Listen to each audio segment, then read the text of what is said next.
Everyone thought Principal Darlene Whitaker was a saint. Sharp suits, flawless hair, smiles so polished they reflected the fluorescent lights of Northbridge High. She shook hands with board members like a politician and spoke to parents in the syrupy tone of a children's show host. But we, those of us behind the glass walls, knew better. She ruled that school like a kingdom, and we were pawns, students to be shifted, silenced, or sacrificed as she saw fit. And then there was her son, Ethan Whitaker, the golden boy, star athlete, valedictorian material, glowing letters of recommendation tucked into his locker like love notes from the faculty. But beneath all that glitter was rot. He was cruel. He didn't just bully, he surgically dismantled people. And he always got away with it. Because his mother made sure of it. I'm not telling you this as a gossip or an enemy. I'm telling you this as the sister of the boy who destroyed them. My brother, Adam. He was the quiet one. Glasses, hoodies, hands in pockets, always sketching in his notebook. Nobody saw him coming. Especially not her. It started with silence. Adam stopped eating lunch with me. He stayed late after school. He stopped drawing superheroes and started sketching floor plans. Office layouts, wiring diagrams, and one day, I found a USB drive hidden in our laundry basket.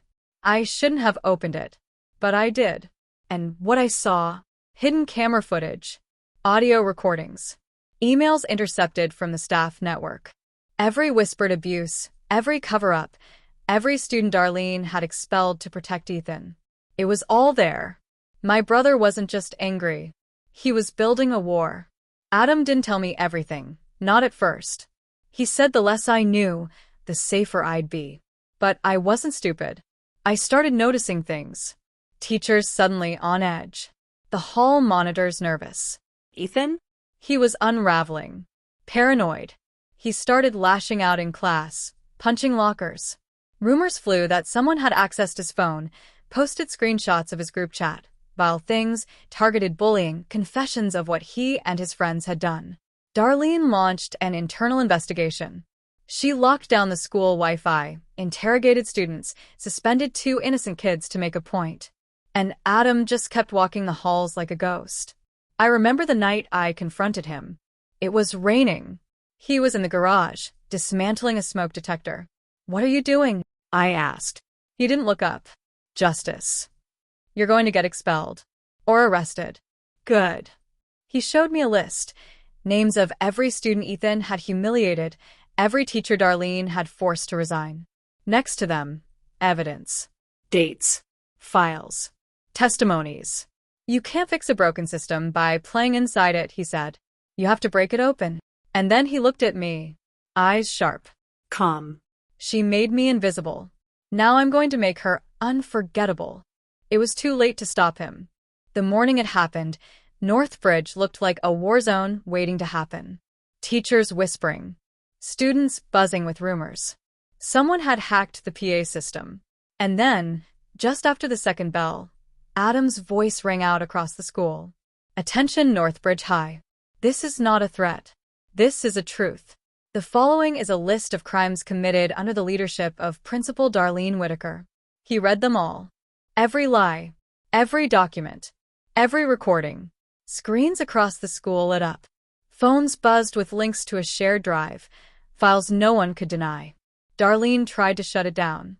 She ran to the AV room, only to find it locked and rigged with a simple sign. Transparency Day. The school board was already there. So were reporters. The fire alarms were triggered, not to evacuate, but to expose. Hidden cameras started to broadcast footage of Darlene screaming at staff, coercing teachers, mocking expelled students. And then Ethan. Someone had leaked footage of him. Violent, laughing, cruel. Caught red-handed. He ran.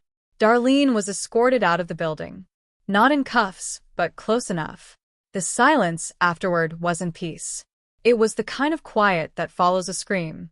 Adam didn't come back to school. He vanished like smoke. But everyone remembered. They always would. Summer came like a fever we couldn't sweat out. Even after Adam was gone, he lingered everywhere. In the library chair where he used to sit, the art room where his sketches remained taped behind cupboards, the bathroom stall he had rewired to record Darlene's illegal searches. Some of the younger students talked about him, like a myth. Others tiptoed past the places he touched, like they were walking through a graveyard.